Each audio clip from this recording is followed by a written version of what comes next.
किट्टू मेरा बेटा कितना बड़ा हो गया, लेकिन इसे आज भी उड़ते हुए डर लगता है। नैना मेरे बच्चों को देखो, कितना अच्छा उड़ते हैं। तुम अपने बच्चों को मेरे पास छोड़ दो, मैं इन्हें भी उड़ना सिखा दूंगी। मैं तुम्हारे पास इसीलिए आई थी कि तुम अपने बच्चों की तरह मेरे बच्चों को भी उड़ना सिखा दो।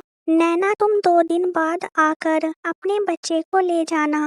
बेटा तुम्हारी नानी बीमार है, मैं 2 दिन के लिए वहाँ जा रही हूँ। तब तक तुम अपनी किट्टू मौसी के पास ही रहना। नैना अपने बच्चे को किट्टू के पास छोड़कर चली गई। किट्टू नैना के बच्चे को उड़ना सिखाने की योजना बनाने लगी। कल मैं अपने दोस्तों के साथ आ जाऊंगा और जैसा तुमने कहा है वैसा ही करूंगा। मौसी, वह क्या है? बेटा वे केकड़े हैं, वे डॉक्टर की तरह सुई लगाते हैं, तुम उनके पास नहीं जाना। रात के समय किट्टू ने तीनों बच्चों को सुला दिया।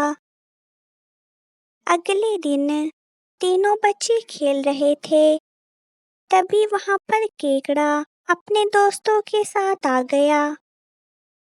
केकड़े भैया, जैसा मैंने कहा था वैसा ही करना। कुछ केकड़े जमीन पर घूमने लगे और कुछ बच्चों के पास आ गए। बच्चों, तुम्हारे पीछे केकड़े हैं, जल्दी उड़कर मेरे पास आ जाओ। किट्टू चिड़िया के दोनों बच्चे उड़कर किट्टू के पास आ गए, लेकिन नैना चिड़िया के बच्चे को उड़ने से डर लगता था, इसलिए वह वहीं बैठा रहा। मौसी बचाओ, ये मुझे सुई लगा देंगे। तुम जल्दी उड़कर मेरे पास आ जाओ, वरना सभी केकड़े मिलकर तुम्हें सुई लगा देंगे। बच्चा केकड़े को अपनी तरफ आता देख डर के कारण उड़ गया। किट्टू बच्चे को उड़ता देखकर खुश हो गई और बच्चा उड़कर किट्टू के पास आ गया। 2 दिन बाद नैना किट्टू के पास आई। नैना सभी बच्चों के साथ अपने बच्चे को उड़ता देखकर खुश हुई। तभी नैना का बच्चा उसके पास आया। मम्मा, मैं उड़ना सीख गया, उड़ना तो बहुत अच्छा लगता है।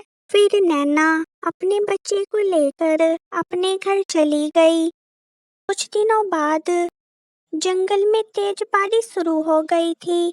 बारिश की तेज रफ्तार देखकर सभी पक्षी डरे हुए अपने अपने घरों में बैठे हुए थे। मुझे चिंता है तो सिर्फ किट्टू की। किट्टू का घर तो काफी पुराना और कमजोर है। उधर किट्टू चिड़िया अपने बच्चों के साथ डरी हुई बैठी थी। तभी किट्टू के घर की छत टूटकर गिर पड़ी। किट्टू तुरंत अपने बच्चों को लेकर घर से बाहर आई। घर से बाहर आते ही किट्टू का घर पेड़ से नीचे गिर गया। किट्टू अपने बच्चों को लेकर नैना के पास आई और सारी बात नैना को बताई। किट्टू, यह घर भी तो तुम्हारा है, जब तक बारिश बंद नहीं हो जाती तुम यहीं रहना। अगले दिन भी बारिश शुरू थी। तेज बारिश में कालू कौवा और कौवी का घर भी टूट गया। वे दोनों भी नैना चिड़िया के पास आ गए। कालू भैया, जब तक बारिश बंद नहीं होती तुम मेरे घर में रह सकते हो। नैना, मुझे पता ही था कि तुम हमारी सहायता जरूर करोगी। कुछ समय बाद बारिश की गति धीमी हो गई। कालू भैया, मैं और नैना बच्चों के लिए कुछ खाने को लाते हैं, आप बच्चों का ध्यान रखना। चली गई दोनों महारानी। कालू जी, अब इस घर पर हमारा राज होगा, घर से बाहर निकाल दो इन बच्चों को। कौवी, सही कहा तुमने, यहाँ पर तो 2 घोंसले हैं और घोंसलों के बिना मुझे नींद भी कहाँ आती है। चलो तुम तीनों घर से बाहर निकलो। ये मेरा घर है, हम नहीं जाएंगे। ठीक से बोलना तो आता नहीं और आया बड़ा घर वाला। कौवा और कौवी ने तीनों बच्चों को घर से बाहर निकाल दिया। किट्टू और नैना बच्चों के लिए खाना लेकर वापस आई।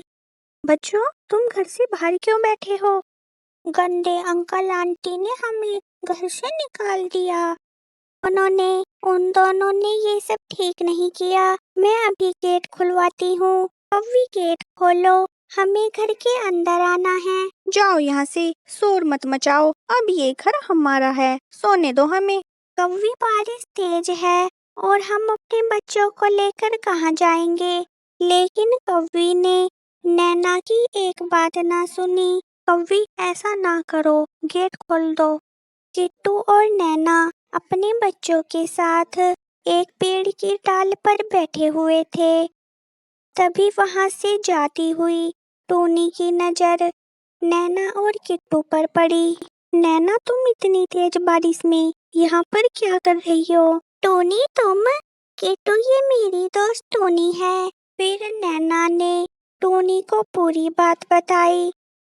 टोनी नैना और किट्टू को अपने घर ले आई। तुम यहाँ पर रहो और मैं उस कौवा कौवी को मजा चखा कर आती हूँ। टोनी, बारिश तेज है, तुम कहीं मत जाओ। नैना, तुम मेरी चिंता छोड़ो, तुम मुझे अपने पीछे रखी ये पोटली दे दो। टोनी, मैं तुम्हें नहीं जाने दूंगी। नैना, अगर मैं रात तक घर वापस ना लौटूं तो तुम मुझे खोजने आ जाना। टोनी कौवी और कालू कौवा के पास आई। अरे भैया, बारिश तेज है, क्या मैं आपके घर में रुक सकती हूँ? हम अजनबियों को अपने घर में पनाह नहीं दे सकते, तुम जाओ। अब मैं इस पोटली में बंधे इन सोने चांदी को लेकर कहाँ जाऊँ? रुको तुम, आ जाओ घर के अंदर। पर क्यों कौवी? कालू जी, इसके पास सोना चांदी है। रात में इसके सोने के बाद सारा सोना चांदी चुराकर इसे घर से बाहर निकाल देंगे। रात के समय में टोनी ने अपनी पोटली घर से बाहर फेंक दी और जोर जोर से चिल्लाने लगी, कोई मेरी सोने चांदी की पोटली चुरा कर ले गया, वह घर से बाहर ही है। कौवा और कौवी घर से बाहर आए। कौवी पोटली को देखकर खुश हो गई। किट्टू, रात हो गई, टोनी अभी तक नहीं आई। मुझे टोनी की चिंता सता रही है, मैं टोनी को ढूंढ कर लेकर आती हूँ। मैं जानती थी कि तुम दोनों इतनी आसानी से घर से बाहर नहीं जाने वाले थे, इसलिए मैंने ये सब नाटक किया। कालू जी, पोटली तो मेरे पास है, अब इस टोनी को घर से निकाल देते हैं। टूनी, गेट खोलो, टूनी, गेट खोलो। जाओ यहाँ से, शोर मत मचाओ, अब ये घर मेरा है, सोने दो मुझे। कालू जी, ये देखो, इस पोटली में तो कंकड़ पत्थर हैं। कौवा और कौवी तेज बारिश में भीग रहे थे। अरे कौवी, ये सब तुम्हारे लालच के कारण हुआ है, तुम ही ने टूनी को घर में रखा था। कालू जी, मैं जानती हूँ, ये सब मेरे लालच के कारण हुआ है, अब आप मुझे कोसना बंद करो। तभी कौवी तेज बारिश में भीगने के कारण बीमार पड़ने लगी। टोनी को खोजते खोजते नैना चिड़िया कालू कौवा और कौवी के पास आ गई। कौवी को बीमार हालत में देखकर नैना कौवी को अपने साथ ले आई। नैना, हमें माफ कर दो, हमने तेज बारिश में तुम्हारे बच्चों को घर से निकाल दिया था और तुमने फिर भी हमारी मदद की। इसी तरह टोनी ने अपनी बुद्धिमानी से कौवी और कालू कौवा को सुधार दिया। हेलो गाइज, अगर आपको वीडियो थोड़ी सी भी अच्छी लगी हो तो चैनल को सब्सक्राइब करें और वीडियो को अपने दोस्तों के साथ शेयर जरूर करें। Thank you.